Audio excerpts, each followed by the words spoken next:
And we pray that Allah, in His kindness, might take these words far and wide, but in particular to the people of Rome, to the people therefore of Greece and of Bulgaria and of Armenia and of Romania and of Poland and of Hungary and of Belarus and most of all of Russia, that He might take these words to that part of Rome which is located in the Arab world, the Arab Christians of Syria, the Copt of Egypt, and that through these words clarity might come into their minds.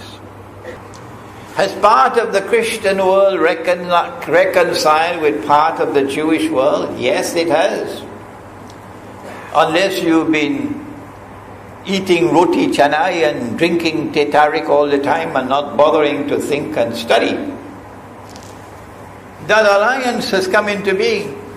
It is that alliance which controls power in the world today, and which tells the government which way to vote in the United Nations.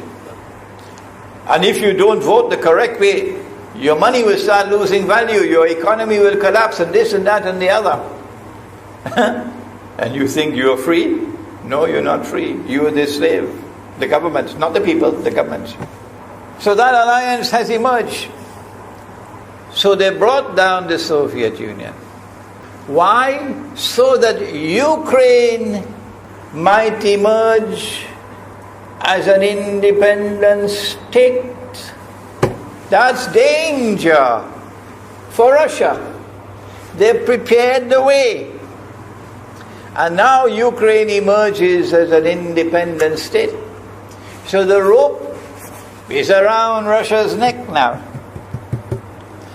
And from that day, when the Soviet Union collapsed, until yesterday, the relationship between Russia and Ukraine was always problematic.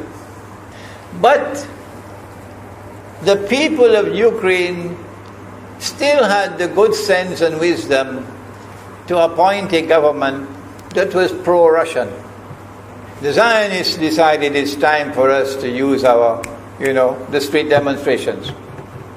And last October, November, December, the world witnessed Caracas all over again. And eventually, the Zionists got what they wanted. And the president of Ukraine fled. He's a democratically elected according to your method, Mr. Obama, according to your system. He's a legally elected president of Ukraine. And he had to flee. And these hypocrites in Washington and London and Paris, who would like us to believe that they are honorable men, they are not. Instead of standing on the side of the legally appointed president and demanding the rule of law, they all showed their colors as hypocrites in immediately recognizing the new government in Ukraine. The new government in Ukraine is anti-Russian. That's what they wanted. That's why they brought down the Soviet Union, to bring in a Ukraine into being as an independent state, and then to eventually get an anti-Russian government in Ukraine. If by Allah's kindness Putin had not intervened and been so spectacularly successful, this is what the plan would have been. The new government in Ukraine would have joined NATO, and Russia could not stop it. And when the new government in Ukraine joined NATO, NATO will then send its armed forces into Ukraine. It could include nuclear weapons. Then Ukraine will pick a fight with Russia and decide that Russia must now vacate Crimea. Shut down your naval base. The rope is now tightened around your neck.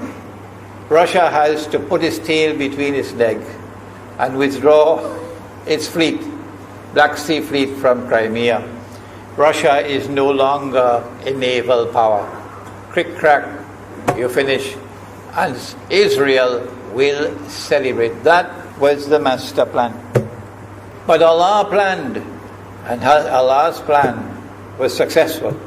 And it is time for the Muslim world to recognize and to see, I cannot influence governments, so what can I do? Don't bother, you waste your time with governments.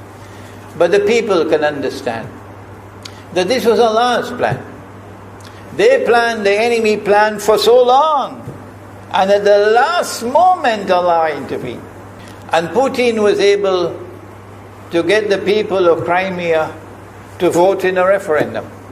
And they voted 90-something% in favor of returning to Russia. They were a part of Russia. And they want to return to Russia. So Putin was successful in delivering to the Zionist movement the first defeat it has ever suffered, significant defeat in the more than 100 years since the Zionist movement was established. If that is not a sign from Allah, it's time for you to wake up. Putin is now succeeding in eastern Ukraine as well, because they're barking like dogs in Washington and London and Paris. Barking. It is Russia which is doing it. It is Russia which is doing it in eastern Ukraine. Oh? But when the Ukrainian government send the Ukrainian armed forces into eastern Ukraine, they don't want to fight.